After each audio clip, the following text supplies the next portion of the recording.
بسم اللہ الرحمن الرحیم۔ السلام علیکم ناظرین، میری کوشش ہوتی ہے کہ آپ کو نئے سے نئی چیزیں جو ہیں وہ متعارف کروائی جائیں اور آپ کو جو بالکل صحیح انفارمیشن ہے وہ دی جائے۔ آج کل یوٹیوب پہ، انٹرنیٹ پہ جو بلیک ویٹ ہے یا کالی گندم ہے اس کا بہت شور مچا ہوا ہے، بہت چرچا ہے، بہت سارے جو ذمہ دار ہیں اس کے پیچھے بھاگ رہے ہیں، اس کو لگانے کے چکر میں ہیں اور بڑی مہنگی خرید کے لگا رہے ہیں۔ تو آج میرے ساتھ ڈاکٹر جاوید احمد صاحب ہیں جو کہ چیف سائنٹسٹ ہیں ویٹ ریسرچ انسٹیٹیوٹ فیصل آباد سے۔ تو میں نے ان سے ریکویسٹ کی ہے کہ ڈاکٹر صاحب ہمیں آج آپ ایجوکیٹ کریں، ہمیں بتائیں کہ جو بلیک ویٹ ہے اس میں اور ہماری جو عام گندم ہے اس میں کیا فرق ہے۔ تو ڈاکٹر صاحب سے سوال کرتے ہیں۔ السلام علیکم ڈاکٹر صاحب۔ ڈاکٹر صاحب بہت شکریہ، آپ نے ٹائم دیا۔ سر یہ بتائیں کہ یہ بلیک ویٹ کیا ہے، یہ جو آج کل اتنا زیادہ شور مچا ہوا ہے، تو اس کی حقیقت کیا ہے؟ اس کی کوئی نیوٹریشنل ویلیو زیادہ ہے یا اس میں کوئی ایسی کوئی خاص بات ہے جو ہماری عام گندم میں نہیں ہے؟ جی شکریہ یہ موقع مجھے فراہم کرنے کا۔ یہ بلیک گندم سوائے رنگ کے ڈفرنس کے کچھ نہیں ہے، اس میں کچھ ایڈیشنل نہیں ہے سوائے اس کے بلیک کلر کے۔ اچھا، تو یہ جو باتیں ہیں نا کہ یہ وہ شوگر کے پیشنٹس کے لیے ہے، کوئی کہہ رہا ہے، کوئی بلڈ پریشر کے لیے کہہ رہا ہے، تو اور یہ گلوٹن جو وہ سینسٹیو پرسن ہوتے ہیں سلیک ڈیزیز والے کہ جی یہ ان کے لیے بڑی اچھی ہے، یہ گلوٹن فری ہے، شوگر فری ہے، یہ سب باتیں ہیں۔ یہ بالکل شوگر فری نہیں ہے، گلوٹن فری نہیں ہے۔ میرا تعلق جیسے آپ نے بتایا ویٹ ریسرچ انسٹیٹیوٹ سے ہے، ہمارے پاس ISO ایکریڈیٹڈ ٹیکنالوجی لیب ہے جس میں میں نے اس کے سارے ٹیسٹ کر لیے ہیں۔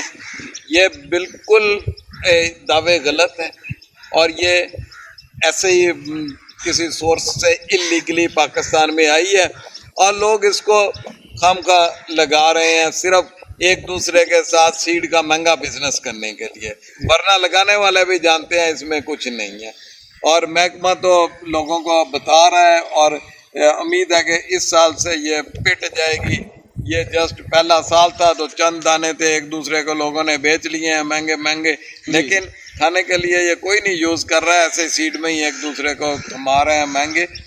اس کا کوئی ایڈوانٹیج نہیں ہے، اس میں صرف اینتھوسیانین جس کی وجہ سے یہ کلر ہوتا ہے، کلر بلیک جس کی وہ وجہ سے نسبتاً زیادہ ہے۔ وہ ایک اچھا جو ہے نا وہ چیز ہے، وہ اینٹی آکسیڈنٹ ہوتا ہے، لیکن اس کی مقدار بھی اتنی زیادہ نہیں ہے کہ اس کلر کی وجہ سے اس کو کھایا جائے۔ اینتھوسیانین بلیک گندم میں نہیں، جتنے بھی کلرڈ فروٹ ہے ہر ایک کا جو کلر ہے وہ ڈیو ٹو اینتھوسیانین ہے، اور اس میں اس سے کہیں زیادہ مقدار ہوتی ہے، جیسے چکندر ہیں، بلیک گریپس ہیں اور جو بھی کلرڈ فروٹ ہیں جتنے بھی نا، تو وہ اس میں اس سے 100 ٹائمز زیادہ اینتھوسیانین ہوتا ہے۔ تو ویٹ میں تو جسٹ بہت ہی مائنیوٹ سے کوانٹٹی ہے، بلیک ویٹ میں بھی، تو اس کے لیے اس کو کھانا بالکل کوئی سود مند نہیں ہے۔ ڈاکٹر صاحب آپ نے ماشاءاللہ بڑی اتھینٹک انفارمیشن دی ہے، آپ کے پاس تو ساری وہ مشینری بھی ہے، آپ سارے انالیسس بھی اس کے کر چکے ہیں، تو آپ ہمارے فارمرز کو کیا کہیں گے کہ اس کو عام گندم کی طور پہ لیں یا اس کو کاشت ہی نہیں کریں؟ اس کی پروڈکشن تو زیادہ نہیں ہے کہیں؟ نہیں بالکل نہیں، اس کو یہ بیماریوں سے بھی متاثر ہوتی ہے، اس کی پیداوار بہت کم ہے ہماری جو عام اپرووڈ ورائٹیز ہیں ان کی نسبت۔ تو میری تو اپیل ہوگی فارمر سے کہ اپنا پیسہ اور جو ادر ریسورسز جتنی ہے محنت اس پہ ضائع نہ کریں، اس کی پیداوار آپ کو نہیں آئے گی، ٹھیک ہے؟ اس کی بجائے اپنے اداروں پہ اعتماد کریں۔ اس وقت بہت گندم میں کم از کم بہت اچھی ورائٹیز جو ہیں ہماری لوکل بریڈز وہ اویلیبل ہیں، جس میں عروج 22، دلکش 20، سبحانی 21، اکبر 19، یہ ساری بہت اچھا پرفارم کر رہی ہیں تھرو آؤٹ پنجاب۔ تو ان کو کاشت کریں تاکہ میکسیمم پیداوار حاصل ہو اور کسان کو منافع بھی ملے۔ ڈاکٹر صاحب آپ کا بہت شکریہ، آپ نے ہمیں ایجوکیٹ کیا، ہمیں اتنی قیمتی انفارمیشن دی۔ تو ناظرین جیسا کہ ڈاکٹر صاحب نے بتایا کہ اس کالی گندم میں کالے رنگ کے علاوہ اور کچھ بھی نہیں ہے، تو میں آپ لوگوں کو سجیسٹ کروں گا کہ آپ اس کے چکر میں نہ پڑیں کہ آپ کو بہت زیادہ انکم ہے، کہ اس کی پروڈکشن بھی باقی گندم سے کم ہے اور کوئی اس کی کوئی طبی افادیت بھی نہ آپ کو یہ شوگر سے بچاتی ہے، نہ کوئی ایسی کسی اور بیماریوں سے بچاتی ہے۔ تو امید ہے کہ ناظرین آج آپ کو اس ویڈیو میں اچھی انفارمیشن ملی ہوگی. اس کے ساتھ ہی اپنے میزبان عقیل فیروز کو اجازت دیں. اللہ حافظ.